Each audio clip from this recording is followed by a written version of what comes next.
அனைவருக்கும் வணக்கம். இந்த பதிவுல 2026ஆம் ஆண்டு 4 சந்திர கிரகணம் நிகழ இருக்கிறது. அதில் முதலாவதாக வரக்கூடிய சந்திர கிரகணம் என்னைக்கு வருது, எந்த டைம்ல நிகழ இருக்கிறது, அதனால என்னென்ன பாதிப்புகள்லாம் வரும், கர்ப்பிணி பெண்கள் எப்படி பாதுகாப்பாக இருக்கணும், இந்தியாவில் சந்திர கிரகணம் தெரியுமா, கவனமா இருக்கக்கூடிய 5 ராசிக்காரர்கள், 5 நட்சத்திரக்காரர்கள், இதை பற்றி தான் இந்த பதிவில் பார்க்க போகிறோம். வீடியோவை ஸ்கிப் பண்ணாதீங்க, முழுமையாக பாருங்கள். இதுவரைக்கும் நம்ம சேனலை சப்ஸ்கிரைப் பண்ணாத பார்க்குறவங்க உடனே சப்ஸ்கிரைப் பண்ணுங்கள். உங்கள் ஃப்ரெண்ட்ஸ் அண்ட் ஃபேமிலிக்கெலாம் ஷேர் பண்ணுங்கள். சூரிய கிரகணம் இப்போ தான் பிப்ரவரி 17ஆம் தேதி நடந்து முடிந்தது. அடுத்தது சந்திர கிரகணம். இந்த வருடம் 4 சந்திர கிரகணம் நிகழ இருக்கிறது. அதில் முதலாவதாக வரக்கூடிய சந்திர கிரகணம் தான் இந்த சந்திர கிரகணம். 2026ஆம் ஆண்டு சந்திர கிரகணம் 3/3/2026 செவ்வாய்க்கிழமை அன்னைக்கு வருகிறது. மாசி மாதம் 19ஆம் தேதி நிகழ இருக்கிறது. சந்திர கிரகணம் ஆரம்ப நேரம் செவ்வாய்க்கிழமை அன்னைக்கு மாலையில் 3:19 தொடங்கிடுது. கிரகணம் முடியும் நேரம் மாலை 6:47 வரை நிகழ இருக்கிறது. 6:47 முடிவடைகிறது. இந்தியாவில் இந்த சந்திர கிரகணம் தெரியுமா அப்படின்னா தெரியும் அப்படின்னு தான் விஞ்ஞானிகள் சொல்கிறாங்க. எந்தெந்த நாடுகளில் தெரியும் அப்படின்னு பார்த்தோம்னா ஐரோப்பா, ஆஸ்திரேலியா, பசிபிக் பிரதேசம், வட அமெரிக்கா, தென் அமெரிக்கா போன்ற நாடுகள்லாம் இந்த சந்திர கிரகணம் தெளிவாக தெரிய வாய்ப்பு உள்ளதாக சொல்லப்படுது. இந்த சந்திர கிரகணம் இந்தியாவில் தெரியும் அப்படின்றதுனால அன்றைய தினத்தில் கோயில்கள் நடை அனைத்துமே மூடப்படும். கதவுகள்லாம் மூடி வச்சிருவாங்க. அதாவது கிரகணம் எப்போ ஆரம்பிக்குதோ அதுக்கு முன்னாடியே 6 மணி நேரத்திற்கு முன்பாகவே கோயில் கதவுகள் மூடப்படும் அப்படின்னு சொல்லப்படுது. சந்திர கிரகணம் முடிந்து 8 மணிக்கு மேலே தான் கோயில் நடைகள் திறக்கப்படும். அதன் பிறகுதான் பக்தர்களுக்கு சாமி தரிசனம் செய்ய அனுமதிக்கப்படுவார்கள் என்று சொல்லப்படுது. முக்கியமாக திருப்பதி ஏழுமலையான் கோயிலில் அன்றைய தினத்தில் காலையில் 10 மணிக்கே நடை சாத்தப்படும் என்று சொல்லப்படுது.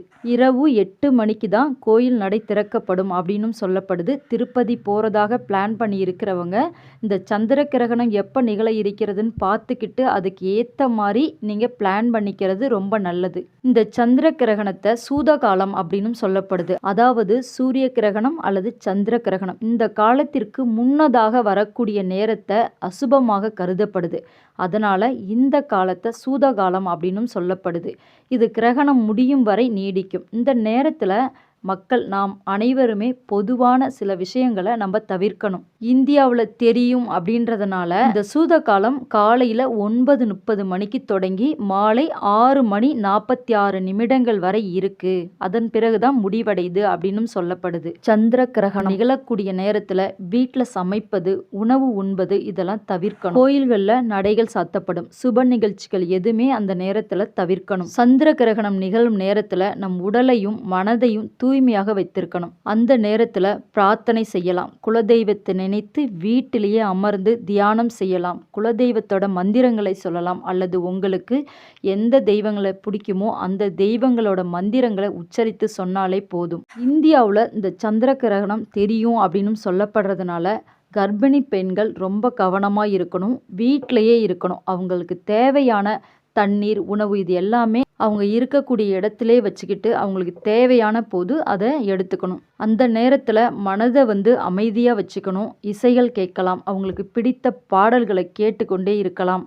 தியானம் பண்ணலாம். இப்படி செய்தாலே கர்ப்பிணி பெண்கள் நலமுடன் இருப்பார்கள். சந்திர கிரகணம் அப்படின்னு சொல்லி மனதில் தேவையில்லாத குழப்பங்களை ஏற்படுத்திக்க கூடாது. கர்ப்பிணி பெண்கள் வீட்டிலேயே இருக்கணும். வெளியில் வருவதை தவிர்க்கணும். சந்திர கிரகணம் நிகழக்கூடிய நேரத்தில் வீட்டிலேயே இருப்பது தான் அவங்களுக்கு ரொம்ப நல்லது. இந்த சந்திர கிரகணம் நிகழக்கூடிய நேரத்தில் குழந்தைங்க, பெரியவங்க, அதாவது வயதானவங்க, உடம்பு முடியாதவங்க இவங்கெல்லாம் வெளியில் வரக்கூடாது. வீட்டிலே இருக்கணும். முடிந்த வரைக்கும் அன்றைய தினத்தில் வீட்டிலேயே அனைவரும் இருப்பது ரொம்ப நல்லது. சந்திர கிரகணம் ஆரம்பிக்கிறதுனால எந்த ராசிக்காரர்களுக்கு பாதிப்பு இருக்கு அப்படின்னு பார்த்தோம்னா மகம், பூரம், உத்திரம், பூராடம், பரணி நட்சத்திரம் இந்த 5 நட்சத்திரக்காரர்களுக்கும் கிரக தோஷம் ஏற்படும் அப்படின்னு சொல்லப்படுது. இந்த நட்சத்திரக்காரர்கள் ரொம்ப கவனமா இருக்கணும். எச்சரிக்கையாகவும் இருக்கணும். அடுத்ததா 5 ராசிக்காரர்கள் ரொம்ப கவனமா இருக்கணும். சிம்மம், கடகம், தனுசு, கும்பம், மேசம் இந்த 5 ராசிக்காரர்களும் ரொம்ப ரொம்ப கவனமாக இருக்கணும்.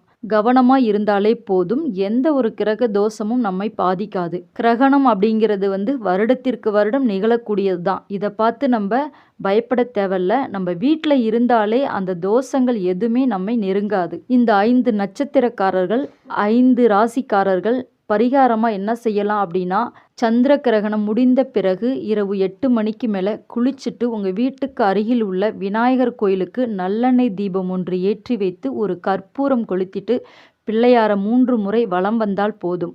கிரக தோஷங்களை போக்கக்கூடியவர் விநாயக பெருமான். அவரை மனதார வேண்டிக்கிட்டு வந்தாலே நமக்கு எந்த ஒரு தோஷங்களும் வராது.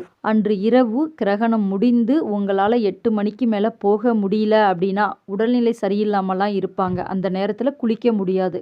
அதனால் அடுத்த நாள் காலையில் எழுந்த உடனே தலைக்கு குளிச்சுட்டு அருகில் உள்ள விநாயகர் கோயிலுக்கு சென்று ஒரே ஒரு நல்லெண்ணெய் தீபம் ஏற்றி வைத்து வழிபாடு செய்துவிட்டு வந்தாலே போதுங்க. எந்த ஒரு கிரக தோஷமும் நம்மை நெருங்காது. விநாயகர்கிட்ட வேண்டிட்டு வந்தாலே போதும். சந்திர கிரகணம் நாளன்று மாலை 3 மணியில இருந்து 7 மணி வரைக்கும் வெளியில போறதை அவாய்ட் பண்ணுங்க. நம்ம சேஃபா இருக்கிறத பார்த்துட்டோம். அடுத்தது நம்ம சாப்பிடக்கூடிய உணவு ரொம்ப முக்கியம். சாப்பிடக்கூடிய உணவுல எந்த ஒரு தோஷங்களும் பாதிப்பை ஏற்படுத்தக்கூடாது.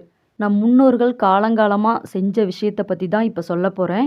தெர்பைப்பில் எல்லாரும் கேள்விப்பட்டிருப்பீங்க. கிராமங்களில் நிறைய கிடைக்கும். சந்திர கிரகணம் நடைபெற நாளுக்கு முன்னாடி நாளே தெர்பைப்பில்லை வாங்கிட்டு வச்சுருங்க. கடைகளில் கிடைக்கிது.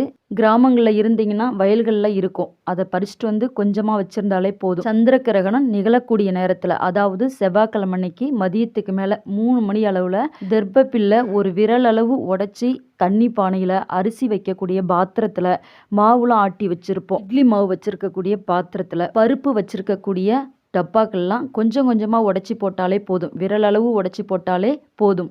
ஏன்னா எந்த ஒரு கிரக தோஷங்களும் நம்ம சாப்பிடக்கூடிய உணவுல பாதிப்பை ஏற்படுத்தக்கூடாது. காலையில வடிச்ச சாதம் மீதம் இருக்கும், அதுலேயும் கொஞ்சம் தெர்பைப்பில்லை போட்டு வைக்கணும். இதெல்லாம் கிராமங்களில் காலம் தொட்டு இன்றளவும் பயன்படுத்திக்கிட்டு தான் வராங்க. நம்ம புதுசாக எதுவும் செய்யலை. நம் முன்னோர்கள் சொன்ன விஷயங்களை தான் நம்ம ஃபாலோ பண்ணிகிட்டு இருக்கோம். சந்திர கிரகணம் முடிந்த பிறகு அந்த தெர்பைப்பில்லாம் எடுத்து கால்படாத இடத்துல போட்டுட்டா போதும். நீங்கள் அந்த முக்கியமாக நம்ம சாப்பிடக்கூடிய பொருட்களை போட்டு வைத்தோம் அப்படின்னா எந்த ஒரு தோஷங்களும் கிரகங்களால் உண்டாகக்கூடிய தோஷங்கள் ஏற்படாது என்பது நம்பிக்கை. மீண்டும் ஒரு முறை சந்திர கிரகணம் நிகழக்கூடிய நேரத்தை சொல்கிறேங்க. மார்ச் 3/3/2026 செவ்வாய்க்கிழமை அன்னைக்கு மாசி மாதம் 19ஆம் தேதி நிகழ இருக்கிறது. அந்த டைம் பார்த்தோம்னா செவ்வாய்க்கிழமை மாலையில் 3:19 மணிக்கு தொடங்கி மாலை 6 மணி 47 நிமிடங்கள் வரை நிகழ இருக்கிறது. இந்த நேரத்தில் முக்கியமாக கர்ப்பிணி பெண்கள் ரொம்ப கவனமாக இருக்கணும். கவனமாக உங்கள் உடம்பை பார்த்துக்கோங்க. முழு சந்திர கிரகணம் நிகழ இருக்கிறது. தேவைப்பட்டால் மட்டும் வெளியில் வாங்க. மற்ற நேரங்களில் வெளியில் வருவதை தவிர்ப்பது நல்லது. இந்த வீடியோ உங்களுக்கு பிடிச்சிருந்தா லைக் பண்ணுங்கள். உங்கள் ஃப்ரெண்ட்ஸ் அண்ட் ஃபேமிலிக்கெலாம் ஷேர் பண்ணுங்கள். அவங்களும் தெரிஞ்சுக்கிட்டும் பாதுகாப்பாக இருக்கட்டும். மறக்காமல் நம்ம தெய்வீக ஆற்றல் சேனலை சப்ஸ்கிரைப் பண்ணிக்கோங்க. நன்றி, வணக்கம்.